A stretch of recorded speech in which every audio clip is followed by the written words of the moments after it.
भगवान कहते हैं कि तुलसी का वृक्ष घर के पास घर में लगा हुआ है और नारायण की घर में सेवा होती है, तो आपके घर में यम के दूत कभी प्रवेश नहीं करेंगे।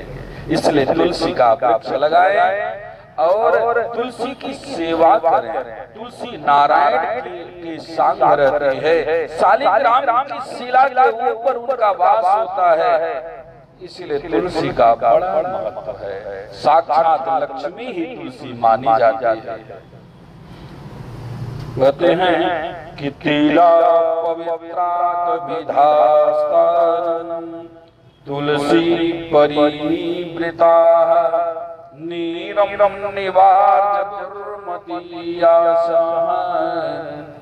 यतयेति शुद्धमं मुनः। तीन प्रकार काले सफेद भूरे तिल कुश और तुलसी, ये सब प्रियमान प्राणी को दुर्गति से बचा जाते हैं। कभी जैसे महीना हुआ, 15 दिन हुआ, या ऐसे अवसर देखें, अवसर देख करके कभी काला तिल, थोड़ा सफेद तिल हो, थोड़ा गुड़ और घी मिला करके भगवान नारायण के नाम से हवन करते हैं। निश्चित है कि रोग कम उस घर में हो।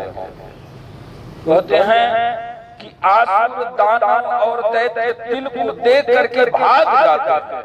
आपके घर में जो निगेटिविटी है, जो आपके घर में कुछ परेशानियां हैं ना, वो आपके घर में तिल को देख करके, तुलसी को देख करके दूर भाग जाता है। इसलिए कहा गया है कि दरभा पिंडे निर्माला ब्राह्मणा प्रेत भोजने मंत्रा तुलसी नीचत्यन्याहुतासनम्।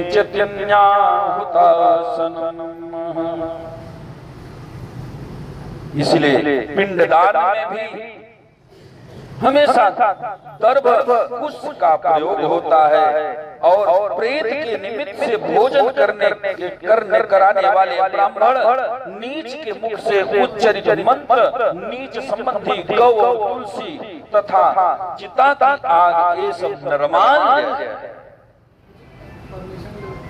जो ब्राह्मण हो, जिससे आप पूजा पाठ करा रहे हैं, उसके अंदर सात्विकता होनी चाहिए।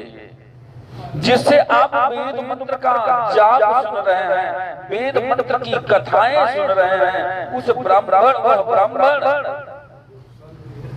राक्षस स्वभाव का न हो, उसका भोजन उत्तम हो, वह नशा के वश में न हो। कहा जाता है ना, नीच के संगत वाला ब्राह्मण और चिता की आग इत्यादि को निर्माल्य मानी जाती है। कहते हैं कि गोमेदलिप्यतो दर्भे दर्भाय स्मरण संस्कृते भूतले हानम कुरिवान दंतरीजते। गोबर से लिपी हुई और उस विशाखा के संस्कार की हुई पृथ्वी पर आत्मरणासन व्यक्ति यदि लेटा है, तो अंतरिक्ष का परिहार करना चाहिए कि ब्रह्मा विष्णु रुद्र सभी देवता अग्नि सभी मंडल में विराजमान हो। और ऐसे मंडल में विराजमान है ना, तो वहां पर कुछ भी हो, मूल मंत्र से रहित होती है, भूमि लेप रहित होती है, अर्थात पवित्र है, किंतु भूख भाग सभी लीपा हुआ जा चुका है। लीपने पर जमीन धरती शुद्ध हो जाती है। तो वहां पिशाच वहां पर प्रवेश नहीं कर पाएंगे, वहां पर नारायण के ही दूत आएंगे, ऐसा लिखा गया है।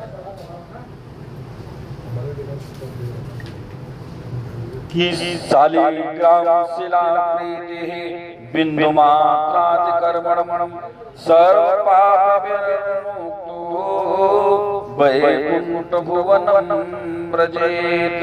जो शालिग्राम शिला को जल कि जल को बिंदु मात्र पीता है, भगवान शालिग्राम की शिला का स्नान किया हुआ जल जो पीता है वो समस्त पाप से मुक्त हो जाता है और वैकुंठ लोक हो जाता है। इसलिए महापातक को नष्ट करने वाला गंगा जल को देना चाहिए और गंगा जल पान कर सभी तीर्थों में किए जाने वाले स्नान पूर्णदायी फल को प्रदान करने वाले, जो शरीर को शुद्ध करने वाले चंद्रायण व्रत को 1000 बार करता है, जो एक बार गंगा जल पान कर लेता है वो सभी प्रकार के फल, सभी तीर्थों के फल, हर प्रकार की पूर्ण का भागी वह बन जाता है। इसलिए गंगा जल पर पवित्र माना गया है। भगवान शालिग्राम के स्नान का जो चरणामृत है उसको वह स्नान करने से तो यहाँ तक कहा गया है शालिग्राम की शिला की स्नान का जल, उनका जल पीने वाले व्यक्ति का कभी अकाल मृत्यु नहीं होगा।